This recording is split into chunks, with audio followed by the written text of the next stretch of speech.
Statistics Bernoulli டிஸ்ட்ரிபியூஷனோட MGF mean and வேரியன்ஸோட derivation தான் நம்ம இந்த டாபிக்ல பார்க்க போறோம். ஸோ பெர்னாலி டிஸ்ட்ரிபியூஷனோட formula that is probability function P of X equal to X வந்து P power X one minus B power one minus X அப்படின்னு எழுதுவோம். இப்போ நம்ம முதல்ல என்ன பண்ண போறோம் அப்படின்னா மொமெண்ட் ஜென்ரேட்டிங் ஃபங்க்ஷன் அதை யூஸ் பண்ணி மீன் அண்ட் வேரியன்ஸ் கண்டுபிடிக்க போறோம்.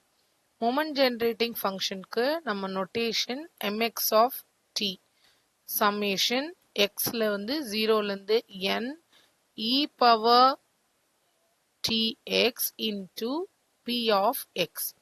p ஆஃப் எக்ஸ் தான் மேல இருக்கிற டேர்மு. ஸோ அதை கொண்டு வந்து இங்கே சப்ஸ்டியூட் பண்ணும்போது it's e power tx p power X 1 minus p power 1 minus X இப்படி வரும். இப்போ பவர் எக்ஸ் இருக்கிற அந்த ரெண்டு டேர்மை மட்டும் நம்ம சேர்த்து எழுத போறோம். லைக் இங்க பவர்ல எக்ஸ் இருக்கு, இங்கேயும் பவர்ல எக்ஸ் இருக்கு. அடுத்த டேர்ம்ல இருக்கிற பவர் எக்ஸ் வந்து மைனஸ் எக்ஸ், அப்ப நம்ம அதை சேர்க்க முடியாது. So summation X equal to 0லேருந்து n வரைக்கும் இ பவர் டி பி ரெண்டுத்துக்கும் சேர்த்து X 1 minus B power 1 minus X.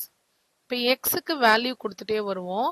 எக்ஸுக்கு நான் 0ன்னு கொடுக்கும்போது என்னவாகும், எனக்கு என்னோட டேர்ம் என்னவாகும் அப்படின்னா first term e power D p power 0, second term 1 minus p e 1 minus 0ன்னு வருது. அதுவே நான் 1 எக்ஸுக்கு 1 கொடுக்கும்போது e power D p power 1 1 minus B power 1 minus 1.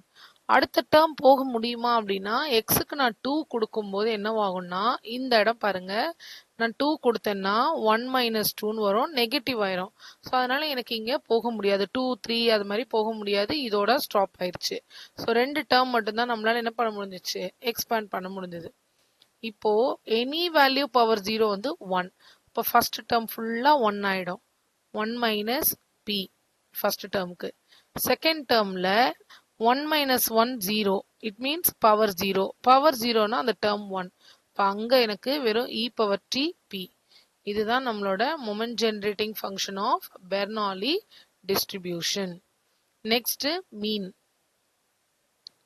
மீன் கண்டுபிடிக்கிறதுக்கு டிஃபரன்ஷியேட் பண்ண போறோம் வித் ரெஸ்பெக்ட் டு டி. டீல டிஃபரன்ஷியேட் பண்ணா 1 டிஃபரன்ஷியேட் பண்ணா அங்க டி இல்லை, அதனால அது கான்ஸ்டன்ட். பியை டிஃபரன்ஷியேட் பண்ணாலும் 0. இ பவர் டி பியை தான் பியை அப்படியே வச்சுட்டு இ பவர் டியை டிஃபரன்ஷியேட் பண்ணா இ பவர் டி. இப்போ அட் டி ஈக்குவல் டு 0 எனக்கு என்ன கிடைச்சதுன்னா இ பவர் டி பி மட்டும்தான் கிடைச்சிருக்கு.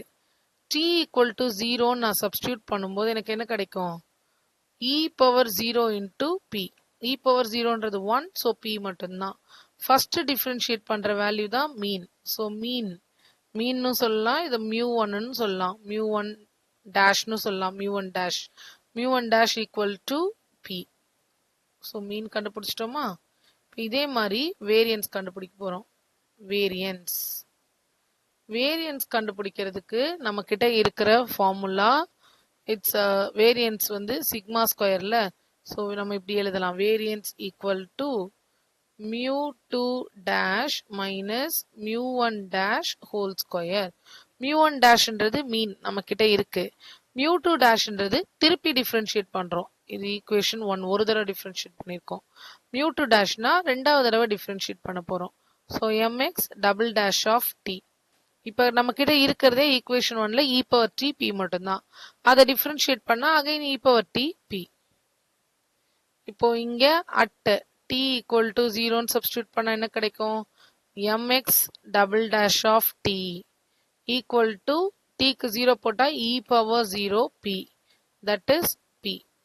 இதுதான் நம்மளோட μ2 டேஷும் p.